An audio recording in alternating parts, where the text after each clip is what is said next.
Today at Manchester Theatres, I am pleased to be joined by Kiri Pritchard-McLean, who is going to be going on tour with her bestie, Rachel Fairburn, in their true crime podcast, All Killa No Filla. It is a hugely successful podcast, and it is coming to the Manchester Opera House on the 24th of May. Now, we are thrilled about this because also Kiri is a multi-award winning stand-up. She is a writer, she is a director, and she's been in shows such as Live at the Apollo, 8 out of 10 Cats, Have I Got News for You, and QI. She is a radio host for Radio 4, a regular presenter with BBC Wales, and she is the writer and director for the sketch group Tarot. So there is so much going on, as well as this tour that is coming our way. So thank you so much for joining us today, Kiri. You've got loads going on, so I appreciate it.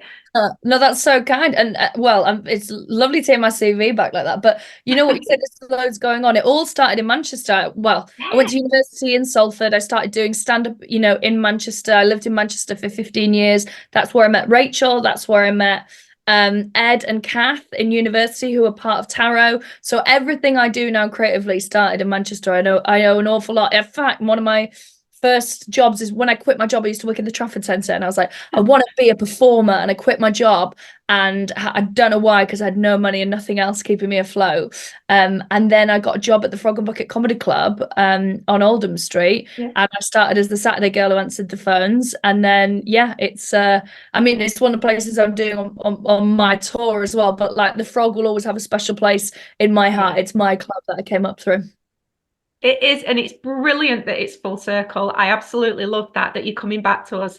Now, I wanted to ask you, actually, I chatted with Rachel when she was doing her solo tour towards the end of last year, and she kind of told me a little bit about how you two met. She was a little bit blurry about some of the details because it was at a party. So I was kind of going to ask for your version of how you and Rachel met. Well, she remembers it better than me. I don't remember meeting for the first time at a house party. I remember being aware of her because there weren't many women doing comedy, and she, had a reputation of being very funny. And I remember sort of hearing this chat about, this Rachel Fairburn, she's a really good comedian, and then seeing a picture of her and seeing how good looking she was, and I was like, I hate her.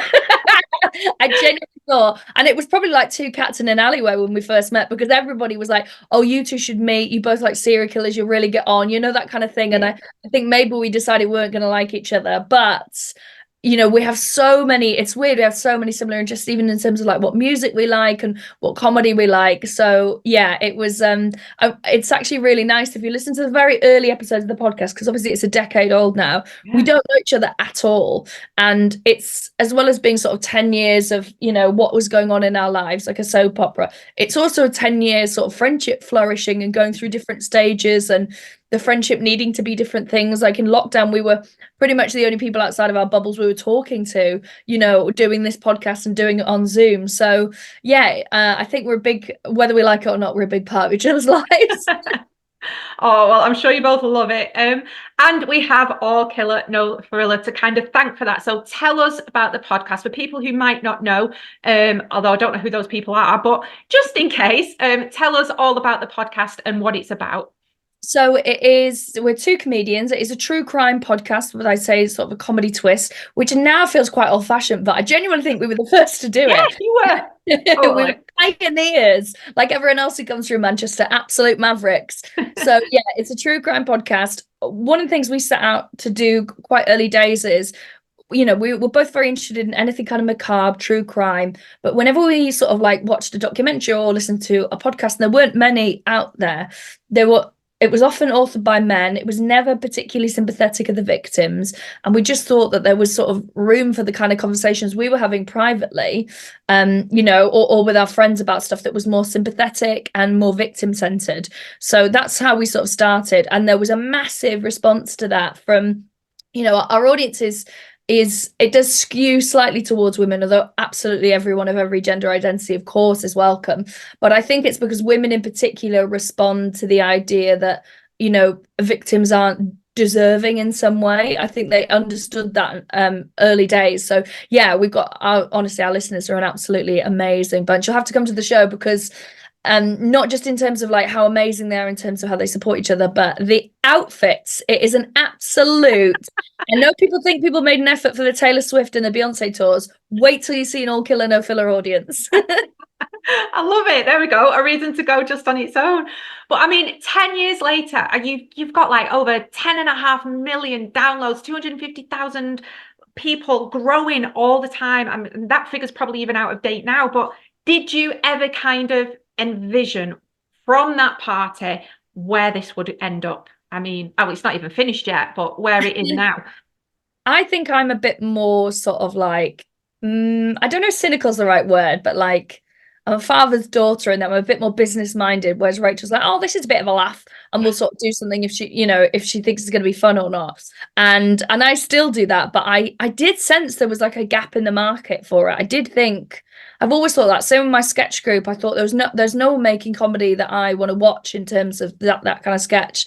And with All Killer, I was like, no one is making the kind of podcast I want to listen to. And I do think like build it and they will come. And those people might be 6 people or, it might be 6 million people. But as long as you have your audience, I think that's how you make stuff for, isn't it? Yeah, it is. And you definitely have the audience. And you've touched on it when you said, oh, there's other people doing things now. And of course, we know there are people out there doing, on TV shows, we've got podcasts and comedy mixed together. There's even a musical now doing it.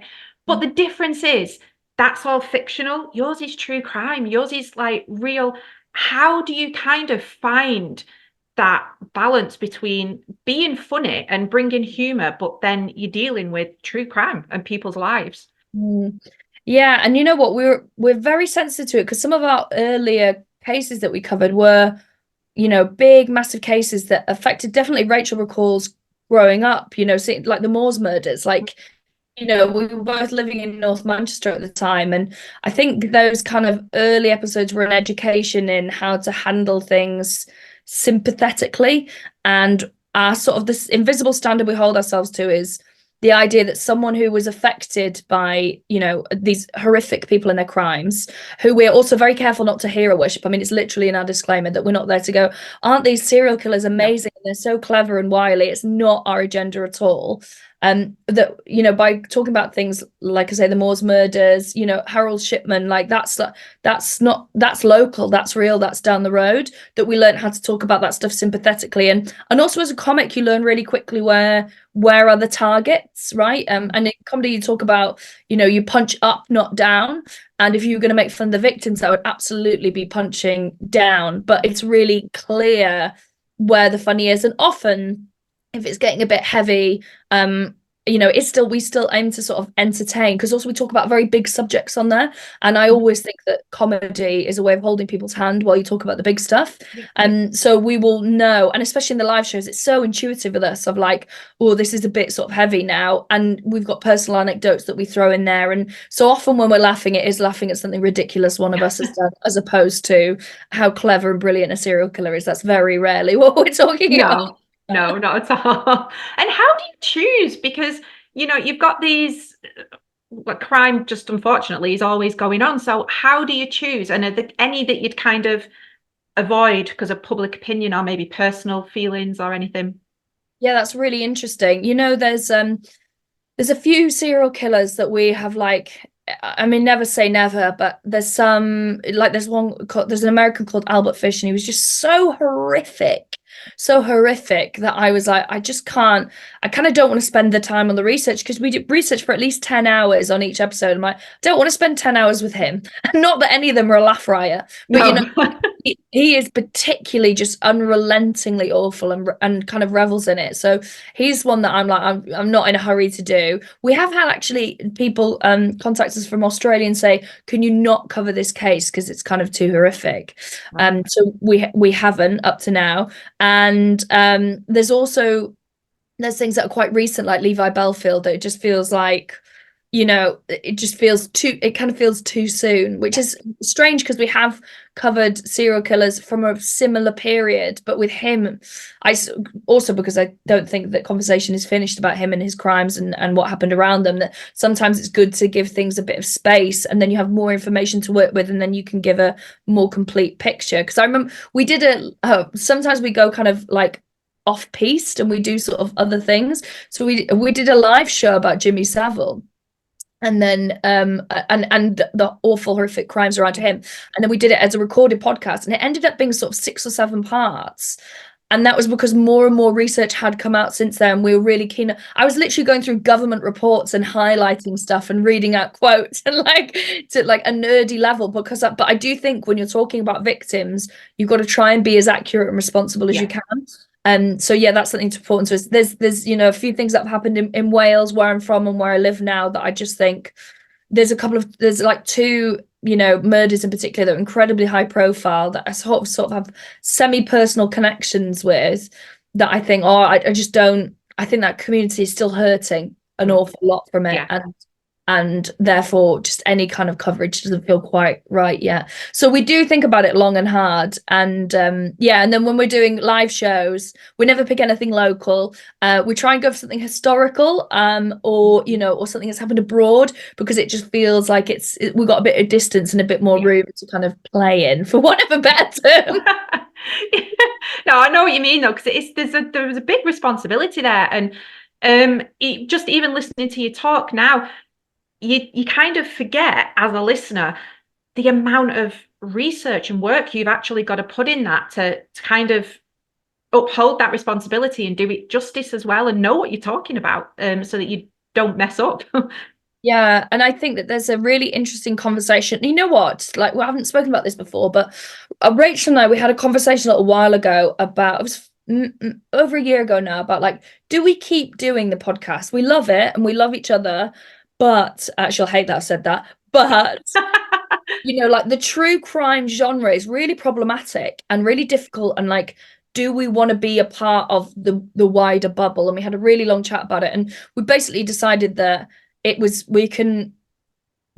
people do want to consume it, whatever, and if we can give an example of what responsible coverage looks like, then at least it gives people an alternative, as opposed to just salacious or unsympathetic, or stuff done without empathy. That, like, I think there's actually still space for what we're doing. And I think everything, you look at these documentaries that are coming out now about historical cases that have been covered before, and they are like, there was a brilliant one on the Yorkshire Ripper, and it was much more victim focused. And so things are moving much more to understanding that, like, we should know the names. Like, sometimes they don't even give you or they give you the wrong names. So I think that hopefully we're part of the future of true crime. And Absolutely. And it is, you do it in an educated way, and you're taking that celebrity kind of off the horrible people, and you're saying, yeah, these are real people, let's talk about them, let's keep them alive in that way. So yeah, it is. And from that, do you kind of ever get have you ever had anyone reach out to you after a podcast?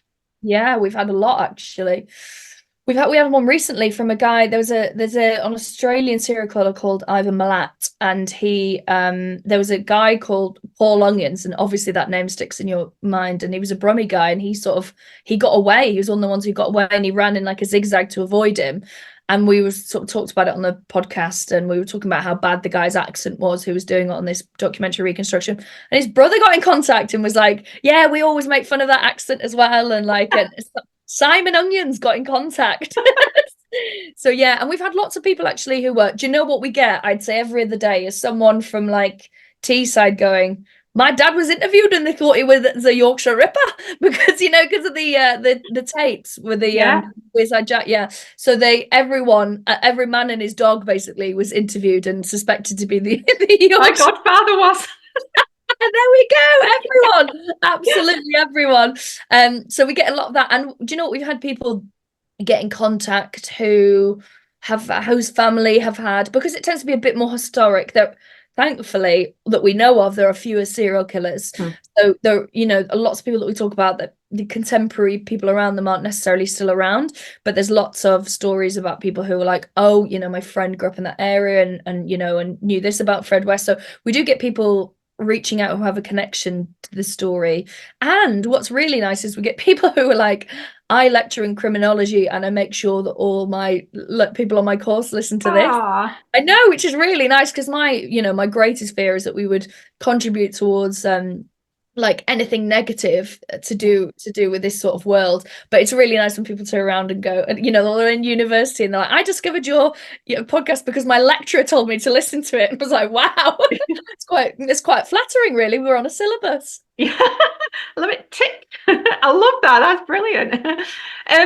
So what does a podcast on stage look like? I've never actually I've seen that they've started making like little TV shows where they show the podcast, but what's kind of the structure? Is it the same except maybe you're not sort of sat in your pajamas, or do you have like a Q&A section, or how does it work? What's the structure?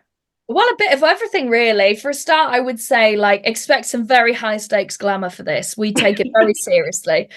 We really, really go big or go home I mean, especially because our audience is so well dressed. We're like, right, well, we've got to be on stage.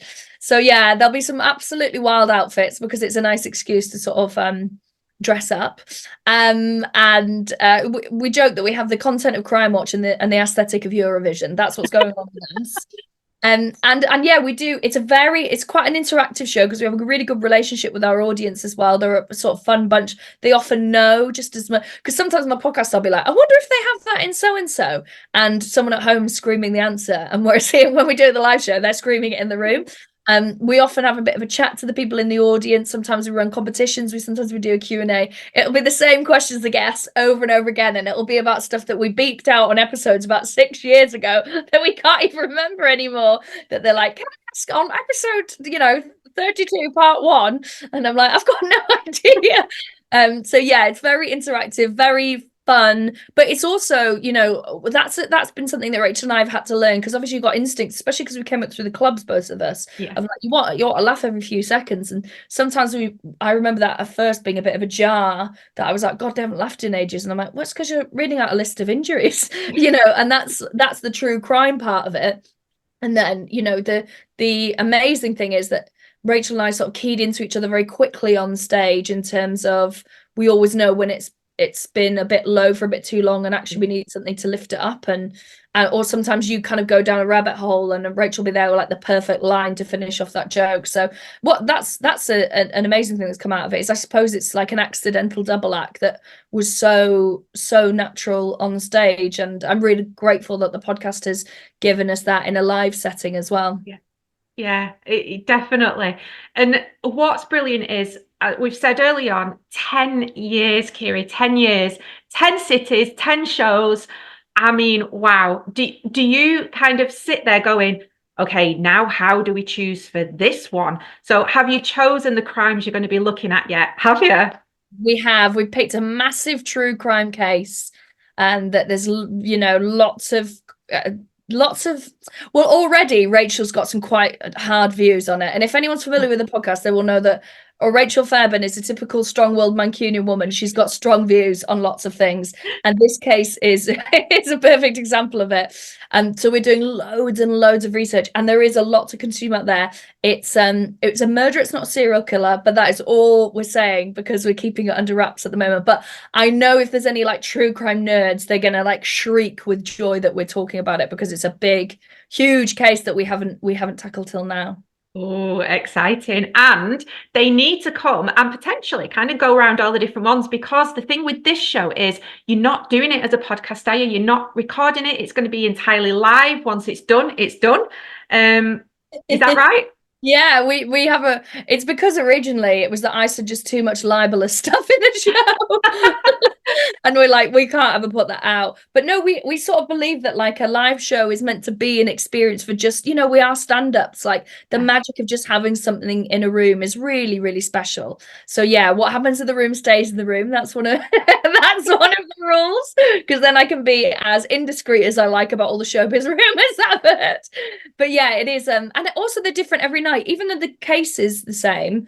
And maybe some of the stories are the same, but you find people coming to 3 or 4 because the show changes so much, because something will happen on the way there that we'll talk about, or something will happen in the room and we'll kind of go off on one. So yeah, it is far more fluid than when I'm doing sort of my stand-up, and even though I'm playing with the audience and finding stuff, I'm still I've got my show to get through and do things. Whereas like sometimes I look at my watch and I'll be like, it's 20 minutes and we haven't even started yet. So yeah, it's a lot more. You've got two people with sort of, comic instincts and an easily distracted nature, I would say.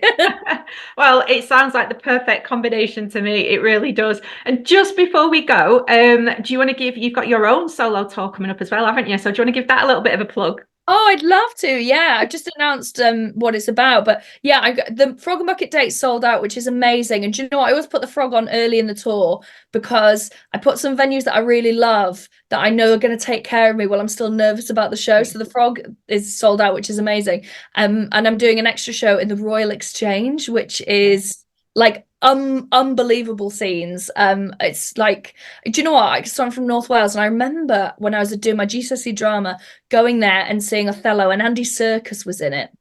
Wow. I know. And the guy playing Othello was the guy from Peep Show, the boss. I can't remember his name now. But he was absolutely amazing. And I just remember being in that room and thinking, wow, this is like actual magic in here. And I saw Daniel Kitson do shows in there. And yeah, the Royal Exchange is like a very special venue. And I am blown away that they're having me. Also, because there's so much detail in my outfits, finally I get to play in the round and you can see all of it. Oh, you don't have to keep spinning, it's just there for all to see. I love it. Oh, thank you so much for your time today, Kira. It's been an absolute joy chatting with you. I feel I've had the full experience now. I've spoken to you, I've spoken to Rachel. I feel part of the gang and I need to grab my fancy outfits and get there. You can catch the show at the Opera House in Manchester on the 24th of May. Be there. It is going to be fabulous. Thank you so much and all the best. Thanks, love.